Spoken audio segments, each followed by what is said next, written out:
Welcome to Upvote Stories, where we dive into some of the most intense, jaw-dropping family sagas you'll ever hear. Today's story: a tale of siblings torn apart by greed, betrayal, and shocking secrets, all thanks to one family's messy inheritance. You're about to witness the twists and turns of a family drama that'll make you question everything about sibling love, and maybe even your own family dynamics. Now, don't forget to hit that subscribe button and turn on notifications. Why? Because stories like this one only get wilder as we go, and trust me, you'll want to stick around for the ending. It's one you won't see coming. Let's dive in. Families are meant to be a source of love and support, but when money enters the picture, even the strongest bonds can shatter. My family was no exception. When my mother passed away, grief should have brought us closer. Instead, it uncovered long-buried secrets, ignited resentment, and turned us into rivals in a battle over her inheritance. The reading of the will was supposed to be a formality, but it quickly became the catalyst for the storm that followed. The will that changed everything. On a dreary Monday morning, rain pattered against the windows of my childhood home as my siblings and I gathered in the living room. The air was thick with tension.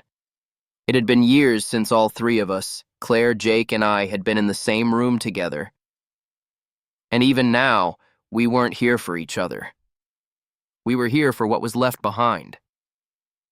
Claire, the eldest, sat upright, her hands neatly folded in her lap, exuding her usual air of control. She had always been the responsible one, the self-appointed leader of our fractured trio.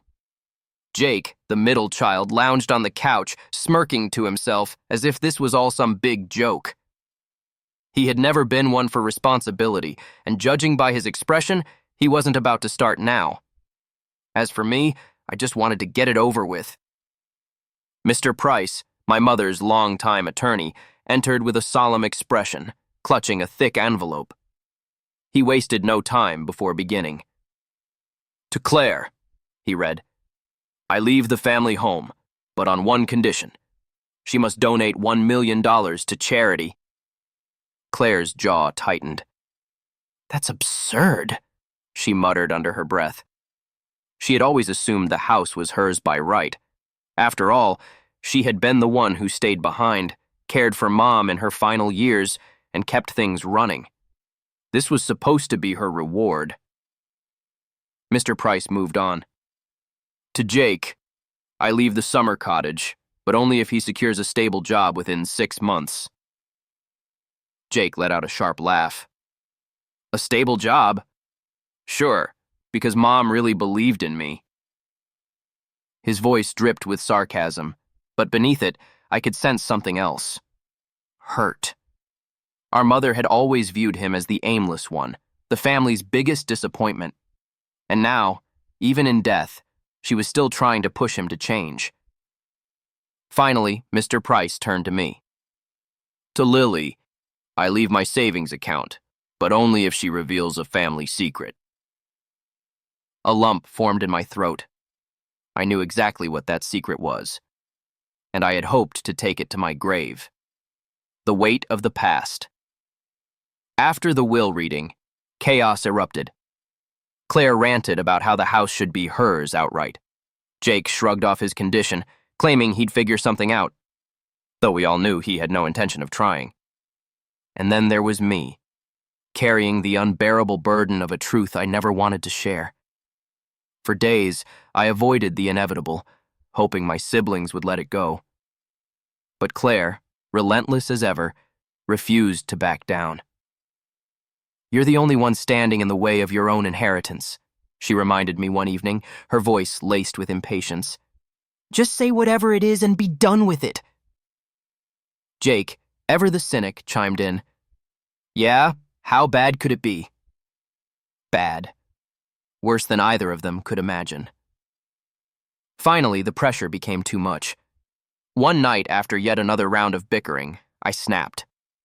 "Fine," I said, my voice shaking. "Mom had an affair." The room fell silent. I swallowed hard before continuing. "And the man she had the affair with, he's Jake's real father." Claire's face paled. Jake just stared at me, his expression unreadable. Then, after what felt like an eternity, he let out a hollow laugh. "You're joking," he said, though his voice lacked conviction. I shook my head. "She told me before she died. She didn't want me to keep it a secret forever." Claire was the first to recover. "If that's true, then Jake shouldn't even get the cottage. He's not Dad's real son." Jake's eyes darkened. "Wow, Claire. I just found out my whole life was a lie, and your first thought is my inheritance?" And just like that, the arguing started again. I couldn't take it anymore. I left the room, shutting myself in Mom's bedroom, feeling utterly alone, the final condition. The next morning, my phone rang. It was Mr. Price. "There's one final stipulation in your mother's will," he informed me. "If you and your siblings cannot resolve your differences within a month, everything, money, property, all of it, goes to charity." When I told Claire and Jake, their reactions were predictable. Claire scoffed, calling it manipulative. Jake just shrugged. "Good," he said. "None of us deserve it anyway." But I wasn't laughing. I was drowning in debt. Mom knew that. She left me the money because she knew how much I needed it. I had to find a way to fix things, no matter how impossible it seemed. The road to healing. The following weeks were tense. At first, we barely spoke unless it was to argue. But something strange started happening. One evening, as we sat in Mom's old living room, I pulled out a box of family photos. I don't know why. I just wanted to remember a time before all of this. To my surprise, Claire and Jake joined me. We flipped through the photos, laughing at old memories. Claire shared stories of how Mom used to sneak her candy when Dad wasn't looking. Jake told us about the time Mom tried to teach him how to cook and nearly set the kitchen on fire. I reminded them how Mom used to call me her little peacemaker. For the first time in years, it felt like we weren't just rivals. We were family. Little by little, the ice thawed. Claire, begrudgingly, agreed to donate a portion of her inheritance. Jake got a job at a local mechanics shop, a temporary gig, he claimed, but to everyone's shock, he actually liked it. And when I finally opened up about my financial struggles, for once, they listened instead of judging me. By the end of the month, we had a plan. Claire would get the house, Jake the cottage, and I the savings. But more than that, we found something worth more than any inheritance, a chance to rebuild what was broken. An imperfect ending. Are we a perfect family now? Not even close. There's still resentment, still old wounds that haven't fully healed. But for the first time in years, we're trying. And that's more than I ever thought possible. Maybe Mom knew exactly what she was doing all along. And that's how one family, torn apart by greed and secrets, found a way to mend what was broken. Sort of. It wasn't easy. There were tears, fights, and revelations no one was ready for. But in the end, they started to heal. Because even when family feels impossible, it's still worth fighting for, right? Thanks so much for listening to this wild ride of betrayal, sibling rivalry, and redemption. If you loved this story, or if it made you feel anything, don't forget to hit subscribe and click the bell icon. Let us know in the comments. What would you do if you found out a secret like this about your family?